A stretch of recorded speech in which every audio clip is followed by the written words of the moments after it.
Hablamos ahora de la crisis política actual que tiene como eje central el presupuesto general de gastos de la Nación para el 2017. Hubo una propuesta de varios legisladores de un veto parcial. Esta propuesta se le entregó al ministro de Hacienda, aparentemente no hubo buenos resultados. Estamos con Dante Melgarejo y nos cuenta más. Dante, contigo. Intensas negociaciones durante toda esta jornada. Es cierto, comenzó a la mañana y se hablaba de la posibilidad del veto parcial. Incluso el ministro de Hacienda lo mencionó como una posibilidad cierta. Sin embargo, ya esta tarde, el ministro seguía en el Poder Legislativo esta tarde, donde lo ubicamos, y ya empezaron a cambiar de esa posición.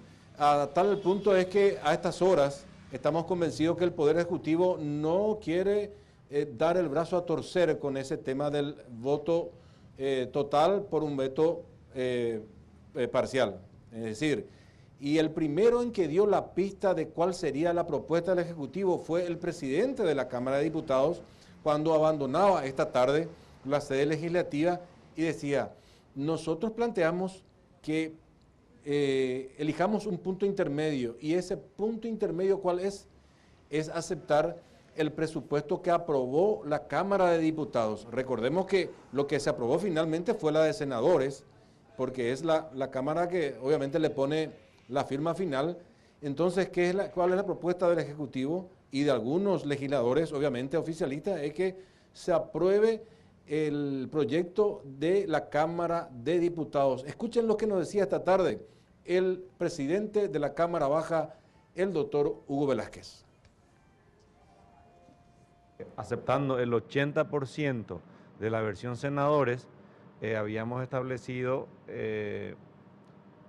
devolverle su autonomía al Banco Central, ratificar la versión diputado que hace referencia a los bonos soberanos, al Ministerio Público, a la Contraloría General de la República, a la Defensoría del Pueblo y a la propia Cámara de Diputados.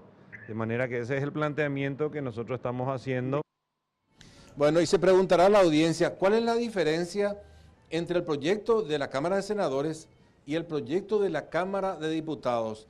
Le decía, Santiago Peña estuvo en la Cámara de Diputados, estuvo en Senadores, toda la tarde lo ubicamos primero en Diputados, después lo volvimos a ubicar ya en la Cámara de Senadores cuando salía de la oficina del senador Carlos Amarilla y nos explicaba esa diferencia. Escuchen bien y sobre todo, invito al funcionario público, ya sea docente, de salud, de la ANDE y de otras reparticiones que están esperanzados, obviamente están escuchando atentamente el tema de cómo se termina esta discusión, porque habla de eso el ministro de Hacienda. Escuchen lo que decía Santiago Peña.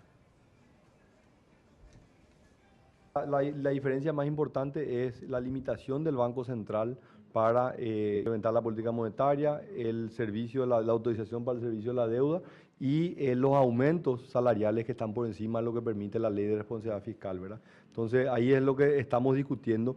Y en el tema de salario yo creo que es importante también para enviar un mensaje a la ciudadanía, a aquellos que están siendo afectados, que todos los ajustes fueron aprobados recién para el segundo semestre, o sea, ningún ajuste iba a tener impacto desde el mes de enero, ¿verdad? Entonces tenemos tiempo todavía para hacer los ajustes que sean necesarios.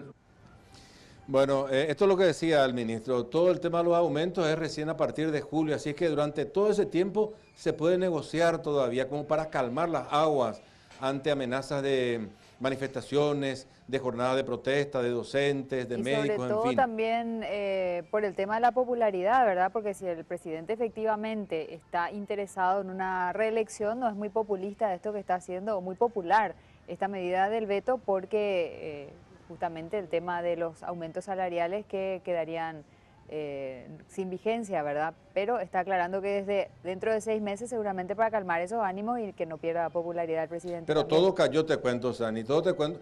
Y van a escuchar la nota con el presidente de la comisión permanente, el diputado Ariel Oviedo, quien nos decía esta tarde, no, eso no se puede porque hay técnicas legislativas que obviamente no se puede aprobar los diputados porque ya están los de senadores.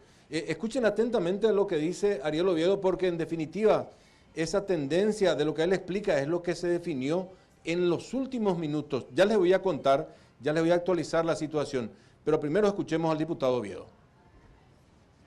El problema de eso es que no se respeta el circuito que debe de seguir el presupuesto general de la Nación, ¿verdad?